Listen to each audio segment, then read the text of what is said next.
ನಮಸ್ಕಾರ ವೀಕ್ಷಕರೇ, ಬಳ್ಳಾರಿ ಬೆಳಗಾಯಿತು ಚಾನೆಲ್ಗೆ ಸ್ವಾಗತ. ಜಿಲ್ಲೆಯಲ್ಲಿ ಪ್ರತಿನಿತ್ಯ ನಡೆಯುವ ಎಲ್ಲ ಆಗುಹೋಗುಗಳನ್ನು ತಿಳಿದುಕೊಳ್ಳಲು ವೀಕ್ಷಿಸಿ ಬಳ್ಳಾರಿ ಬೆಳಗಾಯಿತು ಯೂಟ್ಯೂಬ್ ಚಾನೆಲ್.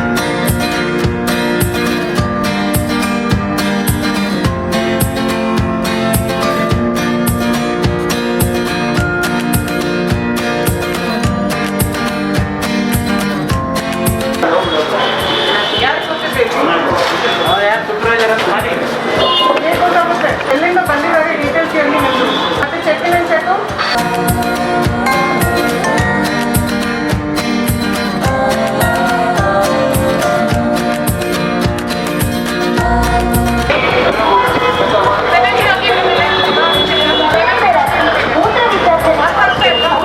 ಈಗ ಮೂರನೇ ಹಂತದ್ದು ನಾವು ಕೋವಿಡ್ ವೇವ್ ಒಂದು ಏನು ಹೇಳ್ತಾ ಇದ್ದೀವಿ, ಎರಡನೇ ವೇವ್ ಕೋವಿಡ್ ವೇವ್ ತಾವು ಎಲ್ಲರೂ ನೋಡಿದಿರಿ ಎಷ್ಟು ನಮ್ಮ ದೇಶದಲ್ಲಿ ಡೆತ್ಸ್ ಆಗಿದೆ.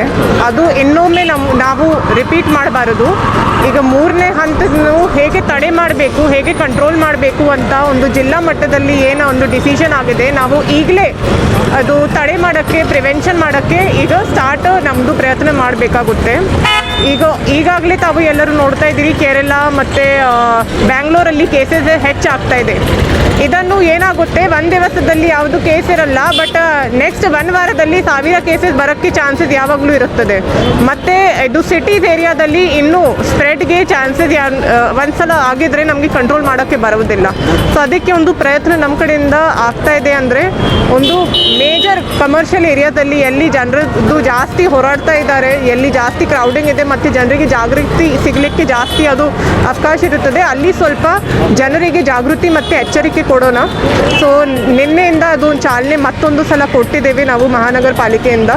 ಇದು ಮಾತ್ರ ಅಲ್ಲ, ನಾವು ವ್ಯಾಕ್ಸಿನೇಷನ್ಗೆ ಸಹ ಒಂದು ಎಕ್ಸ್ಟ್ರಾ ಪುಷ್ ಕೊಡ್ತಾ ಇದ್ದೀವಿ. ಮತ್ತು ಜನರಿಗೆ ಈಗ ಮತ್ತೊಂದು ಮೂರನೇ ಕಂತದ್ದು ನಮಗೆ ಲಾಸ್ಟ್ ವೇವ್ ಥರ ಡೆತ್ಸ್ ಆಗಬಾರದು, ಕೇಸಸ್ ಆಗಬಾರದು ಅಂತ ಎಲ್ಲ ಜಾಗೃತಿ ಸ್ಟಾರ್ಟ್ ಮಾಡಿದ್ದೀವಿ ಕೊಡೋಕ್ಕೆ. ಸೊ ಇದರಲ್ಲಿ ಜನರದ್ದು ತುಂಬ ನಮಗೆ ಸಹಾಯ ಬೇಕಾಗುತ್ತೆ. ಅವರು ಕೋಆಪ್ರೇಟ್ ಮಾಡಲ್ಲ ಅಂದರೆ ನಮಗೆ ಹೆಲ್ತ್ ಡಿಪಾರ್ಟ್ಮೆಂಟ್ಗೆ, ನಮ್ಮ ಆಡಳಿತಕ್ಕೆ ತುಂಬ ಕಷ್ಟ ಆಗುತ್ತೆ. ಮತ್ತು ಒಂದು ಸಲ ಕೇಸಸ್ ಹೆಚ್ಚಾದರೆ ನಮಗೆ ಕಂಟ್ರೋಲ್ ಮಾಡೋಕ್ಕೆ ಬರೋದಿಲ್ಲ. ಸೊ ಜನರಿಂದ ನಾನು ಇವತ್ತು ನಿಮ್ಮ ಮುಖಾಂತರ ಇದು ಮೀಡಿಯಾ ಮುಖಾಂತರ ಏನು ಕೋರಿಕೆ ಇದೆ ಅಂದರೆ, ದಯವಿಟ್ಟು ಇದನ್ನು ಒಂದು ಸೀರಿಯಸ್ ಆಗಿ ತಗೋಬೇಕು. ಈಗ ಕೇಸಸ್ ಕಡಿಮೆ ಇದೆ, ಇದೇ ಥರ ನಾವು ಆರಾಮಾಗಿ ನಡಿಬಹುದು ಒಂದು ರೆಸ್ಪಾನ್ಸಿಬಿಲಿಟಿ ತೊಗೊಂಡು. ಈಗ ಎಲ್ಲ ನಾವು ಕೈ ಬಿಟ್ಟರೆ, ಏನು ಜವಾಬ್ದಾರಿ ತೊಗೊಂಡಲ್ಲ ಅಂದ್ರೆ ಮಾತ್ರ ಆಡಳಿತದಿಂದ ಏನೂ ಆಗೋದಿಲ್ಲ. ಎಲ್ಲರದ್ದು ಜವಾಬ್ದಾರಿ ಇದೆ. ಸೊ ಕೋವಿಡ್ 3rd ವೇವ್ ಬರೋದು ಬೇಡ ಅಂತ ನಮ್ಮದು ಒಂದು ಪ್ರಯತ್ನ ಇದೆ. ಬಂದರೂ ಸಹ ಕಂಟ್ರೋಲಲ್ಲಿ ಇರಬೇಕು. ನೋಡಿ, ಈಗ ಗವರ್ಮೆಂಟ್ ಗೈಡ್ಲೈನ್ಸ್ ಪ್ರಕಾರ 50% ಆಕ್ಯುಪೆನ್ಸಿ ಬೇಸಿಸ್ ಮೇಲೆ ಹೋಟೆಲ್ಸ್ ನಡಿಬೇಕು.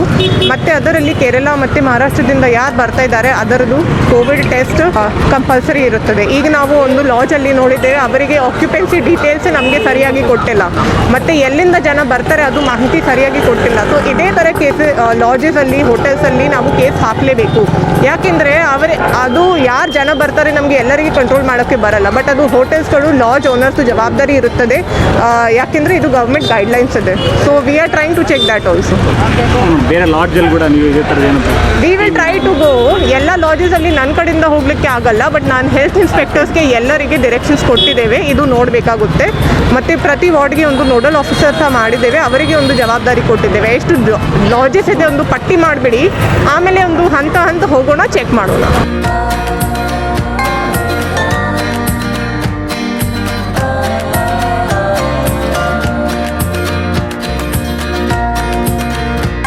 ಬಳ್ಳಾರಿಯ ನಿರಂತರ ಸುದ್ದಿಗಾಗಿ ಬಳ್ಳಾರಿ ಬೆಳಗಾಯಿತು ಚಾನೆಲ್ನ ಸಬ್ಸ್ಕ್ರೈಬ್ ಮಾಡಿ ಹಾಗೂ ಬೆಲ್ ಐಕಾನ್ ಒತ್ತಿ.